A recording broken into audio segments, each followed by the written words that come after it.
Así dice la palabra del Señor.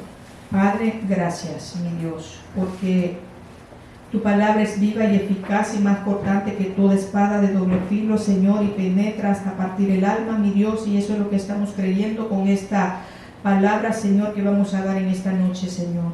Viene de ti, mi Dios, porque todo, Señor, lo que nosotros hacemos, Señor, como tus hijos que somos, Señor, viene de ti, mi Dios. Es para edificar a tu pueblo, Señor, y para alertar a tu pueblo, mi Dios. Gracias, Señor, porque nos usas como instrumentos, mi Dios, como instrumentos útiles en tus manos para llevar tu evangelio, Padre. Bendice nuestras vidas, Señor, bendice las personas que la van a escuchar, Señor. Bendice esta palabra, Señor, que sea dada con denuedo, sazonada con sal y recibida en el corazón de mis hermanos, en el mío mismo. Ministranos por medio de ellas, en el nombre de Jesús. Amén y amén. Y este mensaje tiene que ver con la santidad de Dios. Estemos a cuenta, dice el Señor. Y ningún tema toca más la condición espiritual de un creyente como lo es la santidad. ¿Por qué? Y es porque, como dice Gálatas dice que la carne se opone al espíritu. Y entonces, siendo de esa manera que la carne se opone al espíritu, y entonces la carne encuentra en la santidad su más grande enemigo. ¿Por qué? Y es porque la Biblia a nosotros nos enseña que la santidad es como la luz para las tinieblas, o sea, que todas las cosas las pone al descubierto. Y este mensaje que va a ser predicado, puede que sea para usted, mi amado, que va a escuchar este mensaje, o tal vez puede que sea para mí este mensaje que vamos a escuchar esta noche. ¿Por qué? Y porque puede ser que alguno o más de uno puede que esté necesitando alguna palabra de parte de Dios que nos haga escudriñarnos nuestras vidas. Que nos haga escudriñarnos nuestras vidas y traer a la luz cosas ocultas que tal vez ni nosotros mismos sabemos que están allí dentro de nosotros, pero que son cosas que no son del todo agradables a Dios, pero que están allí dentro de nosotros, cubiertas tal vez por la ignorancia o por la hipocresía, o por la conveniencia de que no salgan a la luz. Pero Dios todo lo sabe, así dice su palabra. Dios conoce todas las cosas y sabe todo de todo. Y entonces el escritor de los Hebreos, ahí en Hebreos 12:14, y a nosotros nos da un consejo y nos dice: seguid la paz y la santidad, sin la cual nadie verá al Señor. Y la santidad en la Biblia tiene que ver con Dios y con su obra en nosotros. La palabra del Señor a nosotros nos dice que Dios es santo y que nos llama a nosotros, sus hijos, a ser santos. ¿Y qué significa ser santos? Y significa ser santificado, consagrado y dedicado. O sea que significa estar separado del mundo y de las cosas mundanas. Y entonces el autor de los Hebreos nos dice que cuando él buscó alguna cualidad personal para llegarse a Dios, y habló de la santidad. Habló de la santidad como el único camino para entrar en su presencia. Así lo dice. Seguid la paz con todos y la santidad sin la cual nadie verá al Señor. Y entonces, ya entrando allí al verso bíblico que hemos leído de Isaías 1:18, y este verso nos dice: venid luego, dice Jehová, y estemos a cuenta. Si vuestros pecados fueren como la grana, como la nieve serán emblanquecidos. Si fueran rojos como el carmesí, vendrán a ser como la blanca lana. Y aquí la escena de este verso que nosotros hemos leído tiene que ver con un tribunal donde el Señor es el acusador y la nación de Israel es el acusado. ¿Por qué? Porque el pueblo de Israel fueron cuidados por Dios, fueron escogidos por Dios. Él quería ser su guía, Dios quería ser su todo, quería ser su provisión. Pero a nosotros la Biblia nos enseña que este pueblo optó por no obedecerlo ni amarlo como Él se lo merece. A nosotros la Biblia nos enseña que Dios, o por lo menos nos da a entender que Dios quiso que Israel fuera un canal de bendición para las naciones. Pero fue todo lo contrario. Hasta el día de hoy, y las naciones son las que se fijan en Israel como vergüenza espiritual, pues nosotros sabemos que aunque Él siga siendo el pueblo escogido de Dios, pero ellos todavía dice que están esperando a su Mesías. Cuando su Mesías ya vino, anduvo aquí en esta tierra, fue crucificado, resucitado, ascendió al cielo, y llevamos más de 2000 años de ese suceso, y el pueblo de Israel sigue esperando en un Jesús que ya vino. Mas nosotros, los que no éramos hijos, dice el Señor, que nos vino a ser hijos para su gloria y para su honra.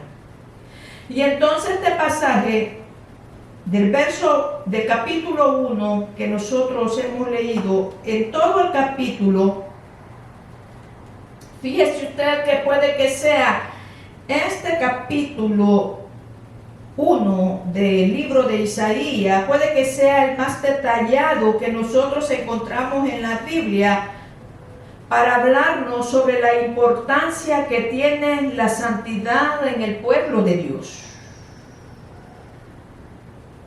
Porque nos muestra en todo su contexto del capítulo 1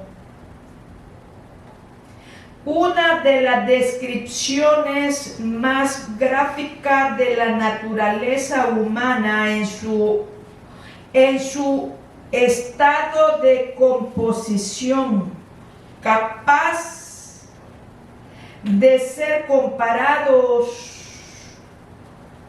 como hinchazón y podrida llaga. Este libro de Isaías se trata de la restauración de Israel, pero también para el hombre pecador en estos tiempos. Isaías 1:6 dice, esto refiriéndose al pueblo de Israel, que es para quien está escrito este libro, sobre su condición espiritual. Vean qué tan mal estaba la espiritualidad en las personas de Israel en el tiempo que Isaías fue levantado como profeta para la nación. Vean qué mal está, que la Biblia dice que desde la planta del pie hasta la cabeza no hay en él cosa sana, sino heridas, hinchazón y podrida llaga. Espiritualmente hablando, yo no sé cuál otro nombre se le puede dar a este pueblo, porque allí está claro en Isaías 1:6. En Isaías 1:6 que lo llama a ellos hinchazón y podrida llaga. Pero dice que los quería restaurar. El libro de Isaías de eso se trata, de la restauración de Israel. Y hay una alabanza que dice que una llaga podrida era mi vida y que tirado entre la basura tú me encontraste. Y es que algo que pasa en nosotros, los seres humanos, es que cuando nosotros caminamos alejados de Dios y de veras que somos malos, de principio a fin. Lo está diciendo, no hay desde la planta de los pies hasta la cabeza cosa sana en ellos. Somos malos desde principio a fin, y yo pienso que el punto de la predicación de esta noche es que nosotros debemos aprender a escudriñarnos más a menudo, o por lo menos decirle al Señor que nos enseñe a escudriñarnos, si es posible diariamente, que nos haga sentir esos pecados escondidos que están en nosotros. Porque sucede, por ejemplo, que algunas veces nosotros tomamos un vaso de agua, y si nosotros podemos ver, y esta agua se ve muy clara,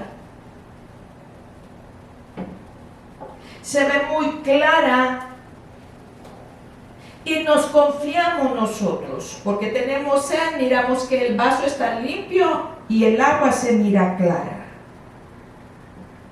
y lo tomamos. Pero sucede que al fondo, algunas veces al fondo de los vasos, y hay como ciertos residuos de suciedad, que son muy difíciles de distinguir. Y nosotros creemos que están limpios y nos confiamos y lo tomamos. Lo mismo pasa como cuando nosotros vamos a los restaurantes y pedimos un plato de comida. Y nosotros damos por sentado que quien cocinó esa comida y tenía sus manos limpias,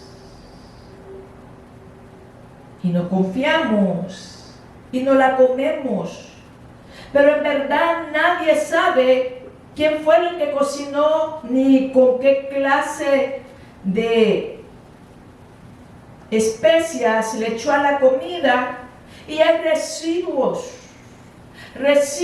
que no son saludables para nuestra salud. Pasa aún en las ollas que nosotros en las que nosotros cocinamos, que nosotros las creemos que son tan limpias, hasta con lupa las podemos nosotros mirar, y nos ponemos y nos confiamos y cocinamos en ellas. Pero resulta que hay residuos de comida mala en ese lugar, en esa olla. En nuestra vida pasa también lo mismo. Que hay veces que nosotros nos sentimos tan confiados de nuestra espiritualidad, de nuestra relación con el Señor, de nuestra santidad. Pero cuando menos sentimos y de donde nosotros menos esperamos, resulta que salen residuos de pecado, de malos hábitos, de malos pensamientos, de malas emociones, que de repente uno dice, ¿y de dónde salió esto? Pero son residuos de pecados que están dentro de nosotros. Y nosotros nos creemos limpios. ¿Por qué nos creemos que estamos viviendo una vida en santidad con el Señor? Y no es así. Es por eso la importancia de tener como un hábito seguidamente decirle al Señor: escudriña nuestro corazón, para que saque a la luz todos esos residuos de pecado que están dentro de nosotros, que nosotros no creemos que están allí. Israel, la Biblia a nosotros nos enseña que en el tiempo de Isaías, y ellos habían abandonado los caminos del Señor y estaban viviendo en pecado y en una notoria idolatría. Se habían negado ellos a reconocer a Dios. Y vean lo que vuelvo a repetir, que aunque ellos sí celebraban servicios a Dios, sacrificios y holocaustos es verdad, pero espiritualmente hablando eran más tontos que los animales que los rodeaban a ellos. Porque ellos estaban empeñados en abandonar al Señor y provocar su ira. Ellos hacían sacrificio y holocausto, pero su corazón estaba lejos del Señor. Y entonces, allí en capítulo 1, verso 11 dice: hastiado estoy. Esto es el Señor hablando. Hastiado estoy de vuestros holocaustos de carneros. ¿Para qué me sirve? Eso está diciendo el Señor, no lo está escribiendo Isaías, es el Señor quien está hablando. ¿Para qué me sirve la multitud de vuestros sacrificios si tu corazón está lejos de mí?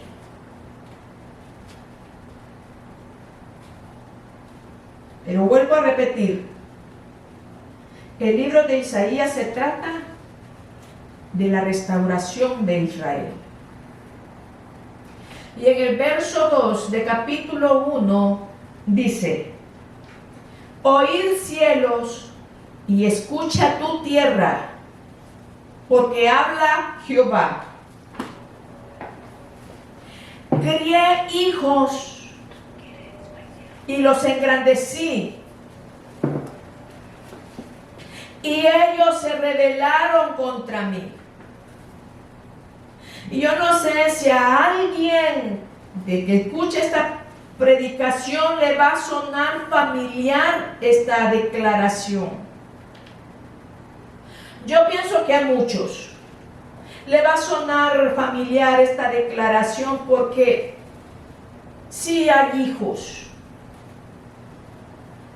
que cuando llegan a la edad adulta y se rebelan en contra de los padres, sin importar todo lo que los padres han hecho para darles ese cuerpo que tienen. Israel ha venido revelándose al Señor hasta el día de hoy. Pero esta palabra no es solamente para los de Israel. Esta palabra donde el Señor está haciendo el llamamiento no es solamente para los de Israel, pero también es para nosotros. También es para nosotros que debemos de reconocer en nuestras vidas que Dios con nosotros ha sido bueno, ha sido tierno, compasivo. Desde nuestra niñez nosotros hemos sido levantados por Él con su amor, con su gracia, con su piedad. ¿Qué más podemos añadir de lo bueno que es Dios con nosotros? Cuando podemos ver en nuestras vidas que día con día Él a nosotros nos ha venido proveyendo de todo, nos sigue proveyendo de todo y va a seguir cubriendo nuestras necesidades por siempre. Pero muchos de nosotros pecamos en contra de Él. Nosotros no somos mejores que los del pueblo de Israel. No lo somos. Verso 3 del capítulo 1 dice: el buey conoce a su dueño y el asno el pesebre de su señor. Israel no entiende, mi pueblo no tiene conocimiento. Y dice bien que aquí Él no está hablando en pasado, ni tan siquiera está hablando en futuro. Él está hablando en presente. O sea,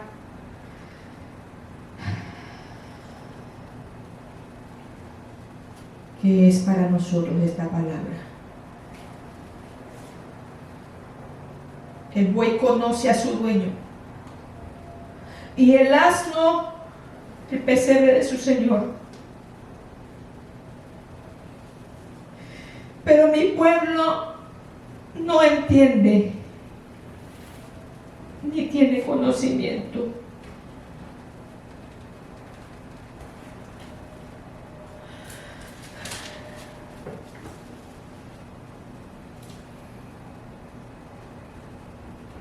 O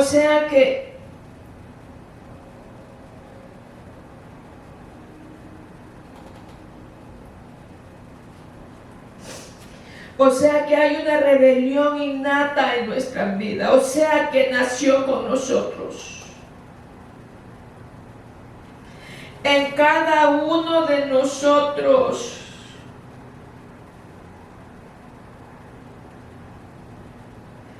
capaz de hacer que nosotros hagamos las peores cosas, peor que las bestias.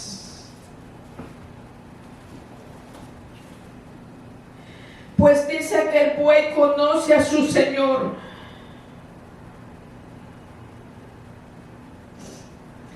Y hay cosas que nosotros los humanos hacemos que la bestia jamás las haría.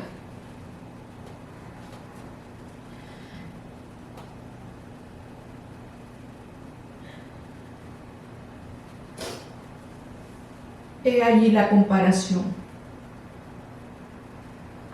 Verso 4 dice: oh gente pecadora,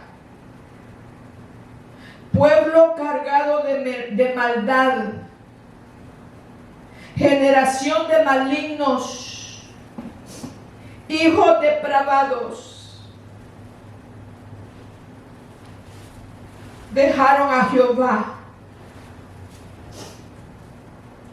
provocaron a ir al Santo de Israel, se volvieron atrás. En este verso queda dibujado claramente la magnitud del estado espiritual que había en Israel.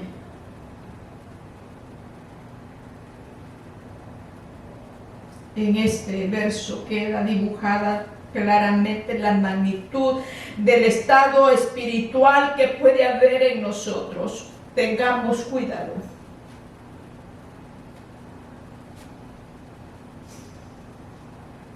Porque como sigo diciendo, el libro de Isaías se trata de la restauración de Israel. Y entonces voy a volverlo a repetir, que Dios en su amor, en su misericordia, en su compasión para nosotros, porque esta palabra también es para nosotros hoy en día, al ver el mal estado espiritual de Israel, y él miró que necesitaba ser atendido de una manera urgente. Y es ahí donde hace el llamado a que se acerquen a él. Él dice: venid, dice Jehová, y estemos a cuenta. Dios definitivamente que su propósito es que nadie se pierda y que todos acudamos al arrepentimiento. Porque esto no se trata de cuántas veces usted viene a la iglesia, esto no se trata de cuántas veces usted ayuna, ni cuánto ora, esto se trata de santidad. De nada le sirve si ayuna una semana y al próximo día está cayendo en pecado. El propósito del Señor es que nadie se pierda y que todos acudamos al arrepentimiento. Él quiere cambiarnos.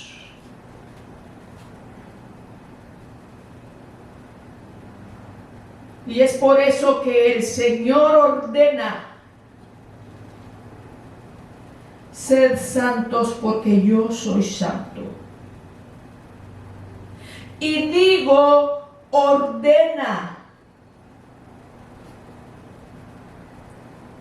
Porque recuerde usted que un imperativo no es una sugerencia o alguna posibilidad, pero es una orden que debe de ser atendida.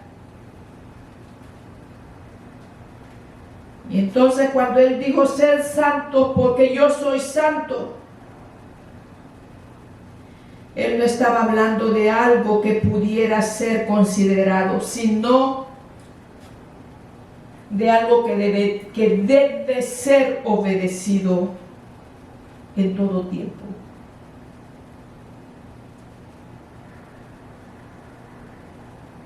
Y entonces la condición corrompida de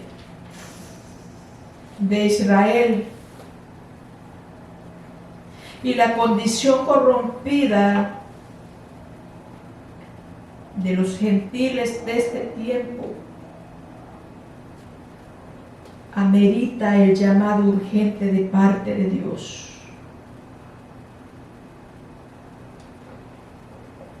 Porque Él conoce la insensibilidad del corazón. de los pecados que están dentro de nosotros, que nos hacen sordos y muertos. Él conoce la insensibilidad del corazón de los pecadores. Y que si no despertamos, y que si no despiertan y se apartan de su pecado, definitivamente que va a fracasar. Y el llamado es: venid luego, dice Jehová. Y estemos a cuenta. Y muchas personas ven este llamado como una invitación. La diferencia es que en una invitación usted puede acudir o no puede acudir.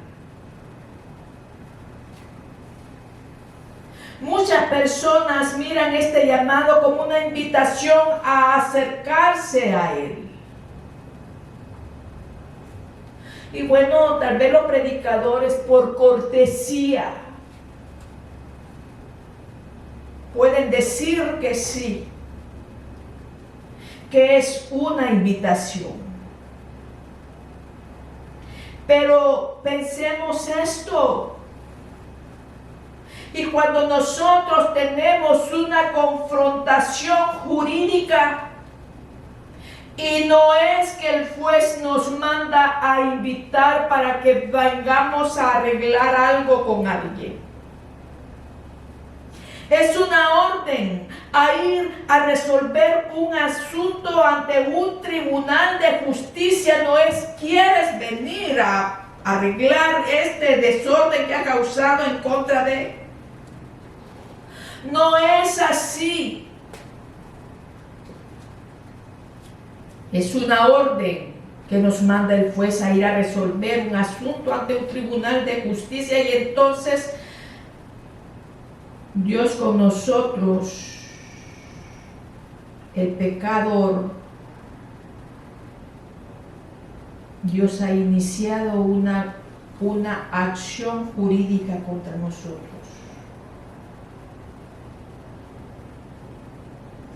Él dice: venid y estemos a cuenta.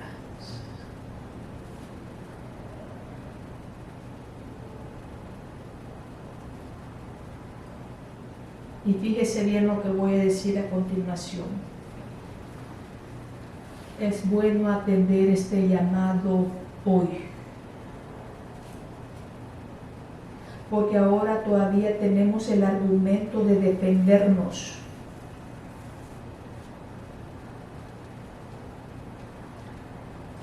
Él no dice: venid y conversemos. Fíjese bien la palabra.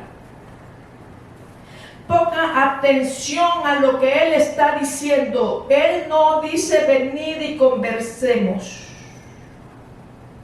como quien va a convencer a alguien. Él dice: venid y estemos a cuenta. O sea, que para Dios Él ya tiene un caso en contra de nosotros.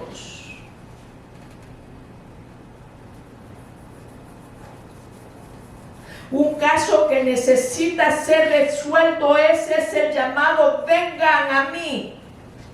No importa cómo ustedes estén, vengan a mí. Porque como Dios sabe que en el fondo, y nosotros, yo no sé ustedes, pero yo por lo menos agacho mi mano. ¿Quién de nosotros vamos a poder defendernos ante Dios?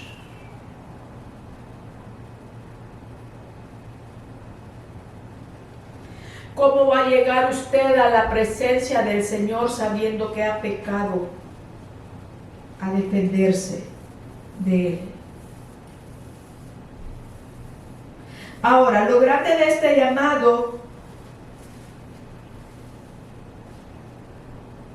es que Él mismo nos presenta la necesidad de venir a Él. Eso es lo grande de Dios. Eso es lo bueno de Dios. Eso es lo maravilloso de Dios, que Él mismo se encarga de que nosotros vengamos y entremos en razonamiento con Él, porque Él mismo revela el pecado que nosotros cometemos por medio de su Espíritu Santo. Pero también algo que tengo que decir sobre esto es de que cuando nosotros nos presentemos allá en el cielo delante de Dios, y Él va a tener las pruebas necesarias. Él va a tener las pruebas del por qué a nosotros nos va a mandar para el infierno o para su gloria.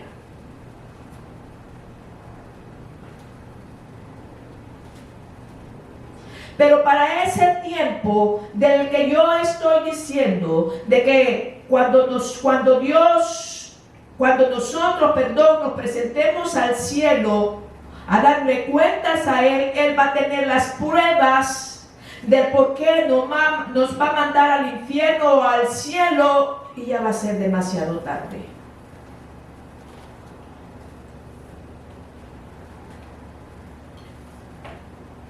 No vamos a poder exponer nuestra defensa, porque ya va a ser demasiado tarde. El tiempo es hoy. El tiempo es hoy. Hoy. Él quiere perdonar nuestros pecados hoy. No importa qué clase de pecado sea.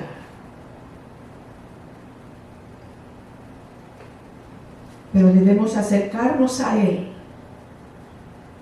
arrepentidos, y cambiar nuestra manera de ser hoy. No mañana, no dentro de 20 minutos. Hoy, en este momento, el Señor está haciendo el llamado.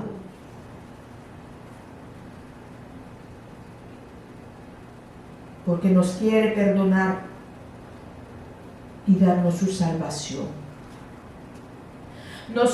Cuando nosotros andábamos en el mundo sin Dios y sin esperanza, mi amado, o sea, antes de Jesús, y nosotros nunca habíamos conocido, por lo menos yo, nunca había conocido a un Dios de tanto amor.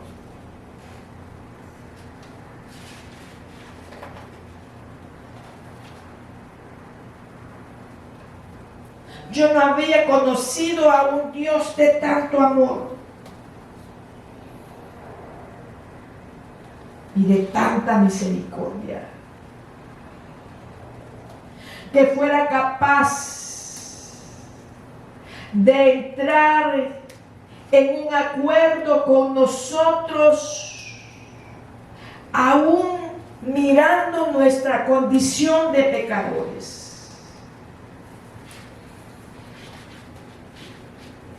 Es que no existe otro Dios, así es que no existe otro Dios. No existen otros dioses, y los dioses que la gente se ha inventado son de madera, de hierro, de cemento, sin sentimientos, incapaces de amarnos.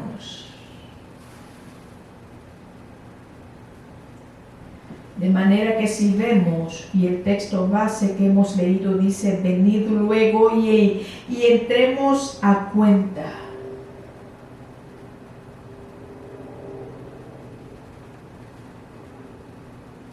Y a nosotros este texto nos presenta una especie de trato entre Dios y nosotros. Eso es lo que Él está diciendo. Venid. Venid hoy, venid. Escuche a usted que me va a mirar por las redes sociales. Dice, venid hoy. Porque hoy es cuando yo quiero tener un trato contigo. El ofendido Dios y el hombre ofensor hoy pueden entrar a un trato. Y algo más que tengo que decir es que cuando una persona es exhortada con un texto como este que hemos leído, mi amado, y nuestra condición queda de culpabilidad.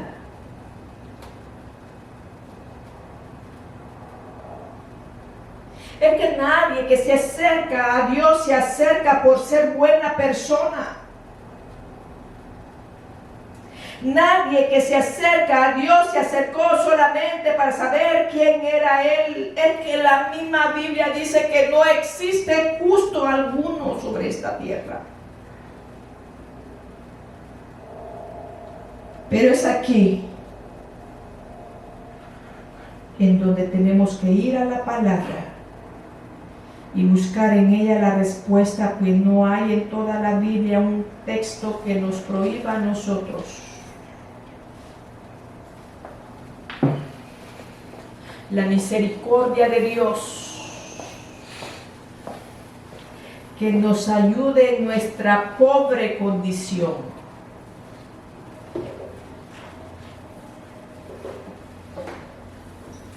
No existe un texto que nos prohíba la misericordia de Dios, que nos ayude en nuestra pobre condición delante de Él por haber sido ofendido su santo nombre.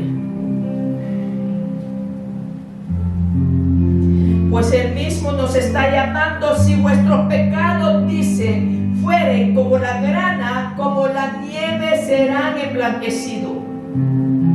Si fueren rojos como el carmesí, vendrán a ser como blanca lana. Pero ven a mí. No importa la condición que estés, ven a mí. Y la grana y el carmesí, estos colores ambos representan la culpabilidad de quienes tenían las manos llenas de sangre. Por eso Él está diciendo: no importa que color sea tu pecado, no importa.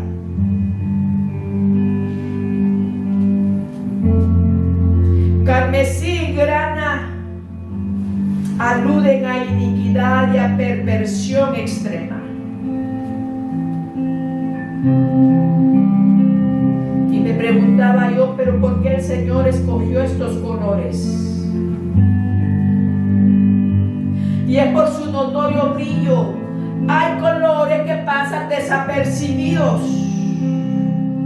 pero cuando alguien se viste de grana y puede ser visto desde lejos, son como los colores fosforescentes que nosotros desde lejos los podemos mirar. A larga distancia puede ser visto.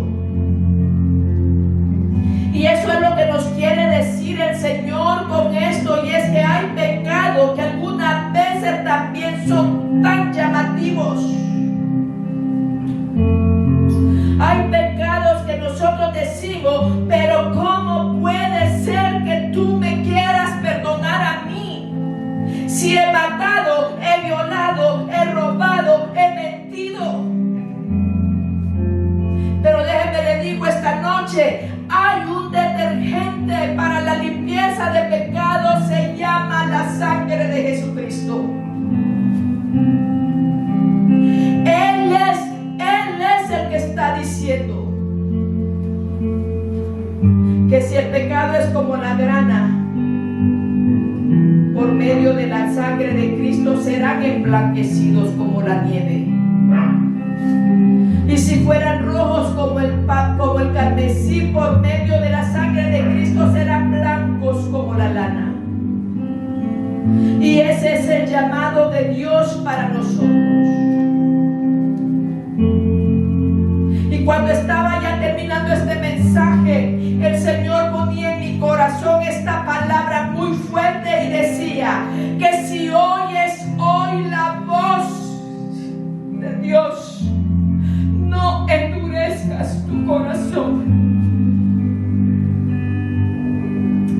Porque hay tiempos donde la